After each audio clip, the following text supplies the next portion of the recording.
welcome back to my channel. My name is Tatum Temia. I am the host of the Blessed and Bossed Up podcast and the CEO of Anchor Media. Make sure that you like, subscribe, hit that notification bell so that you don't miss when I post another video. In the last video, I talked about, was ranting about just understanding if you're in a season where you have to just stay the course on what God is calling you to do, or if there are some things that you need to change foundationally within your business in order for you to reach your goals. So we talked about a little bit about what it looks like when you just need to relax.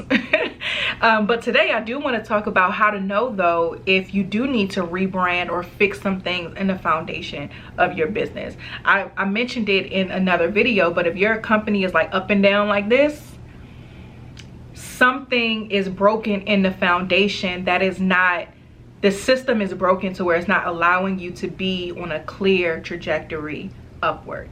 And because there are trends, right? So there might be dips and and it goes back up and it dips and it goes back up, but you want to have a trend upward. But when there's like peaks and valleys, just like steep and low, something is wrong. So first, let's talk about the difference between a rebranding and a refining. A rebrand is when you start fresh, toss it out, and you start fresh, building that brand from ground zero. A refining is taking what's already there and just making changes to it. So getting rid of this, making this color more prominent than the other, changing the tone from this to that, whatever that may be. It's just refining what's already there and allowing what's there to be the foundation and just tweaking it a bit. Rebranding is we tossing this joint out and we starting from zero. So the first place to start to kind of figure out how to identify the cracks in the foundation is do a SWOT analysis. I love it. I love SWOT analysis because they're not that deep. It's simple. Strengths, weaknesses, opportunities, threats. That's it. And you sit there and you list out all the strengths. You list out all the weaknesses. You list out the opportunities that are present that you haven't been capitalizing on, and then the threats. What's going to prevent you from the opportunities, seeing out the opportunities that you listed out. It's a very, very simple exercise, but what it does is it forces you to be objective or subjective about your business and look at the details of it, or about your brand or your marketing, whichever area that you're looking at, and it just allows you to just really look at the details and list those things out. Something that I like to do in addition to a SWOT analysis is also do a competitor analysis.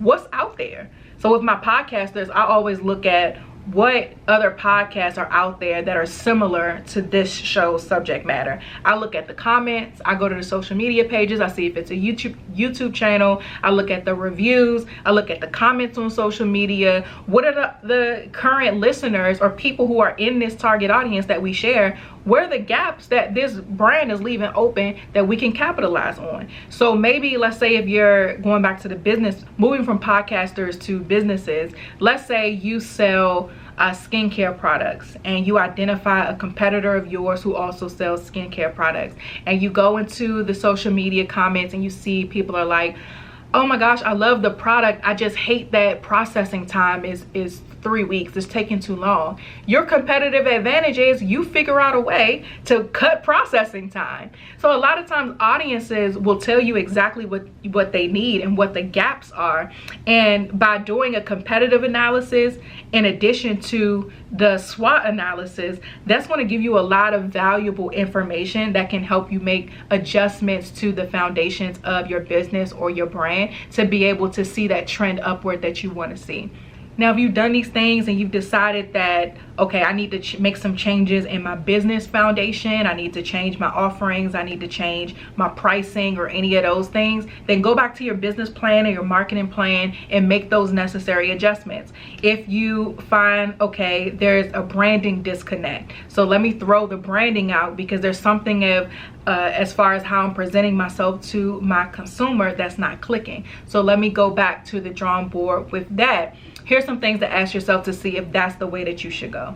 First, if it's hard for you to stand out in your industry. If you are in an oversaturated industry, let's say if you using the skincare products, for example, if there are a ton of natural skincare lines You may need to rebrand in order to stand out. If you're a coach, you may need to change your messaging to be more specific about who you work with, or solve a specific problem, or do something so that something different so that you can stand out in your industry. Another big indicator that a rebrand might be the right route to go is if your target audience has changed. And so I know for me personally, we didn't do a rebrand when it comes to the Tatum Temia brand, but it was more so of an introduction, a reintroduction of myself, because up until this point, I haven't really prioritized my brand under my name.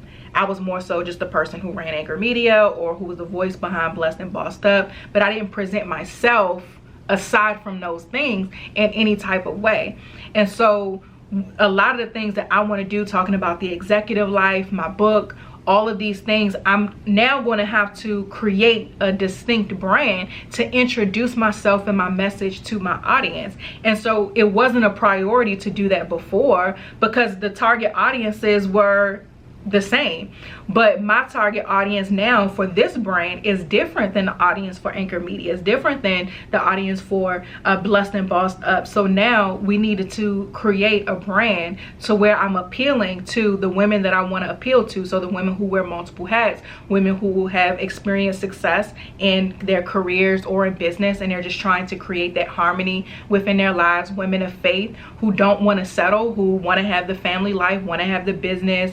They've grown, mature, they just need to find the system that works for them. That's who I'm talking about, or that's who I'm talking to. And that's not necessarily who we talk to or who we've been talking to with the other two brands.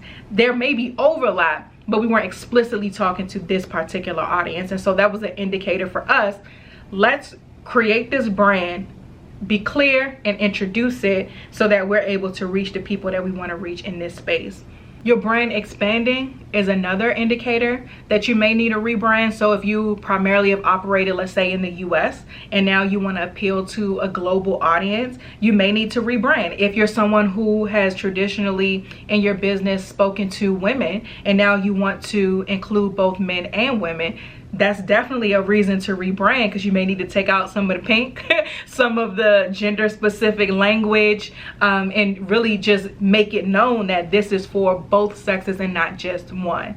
And lastly, if your branding is just outdated, if you're still using, when I was in college, we did Microsoft Publisher when doing graphics and things like that, and those look horrible now compared to like Canva and the Adobes and all of that. Like, Microsoft Publisher looks trash compared to that. But you couldn't tell me nothing when it came to the little graphics and all of those things on those platforms. But if it's just outdated, then that's an indicator for a rebrand. Or if your language is, especially now, you have to be very careful with what you say in these online streets.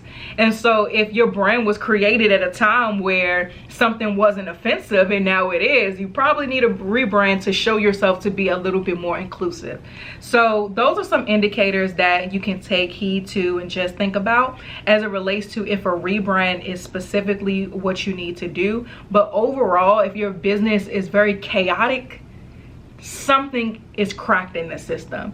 And so I suggest checking out my course. It's all about strategic planning for new business owners. You can go to blessedandbossedup.com/courses to get access to that. And again, make sure you guys like, subscribe, hit that notification bell so that you don't miss when I post another video. And I'll see you in the next one.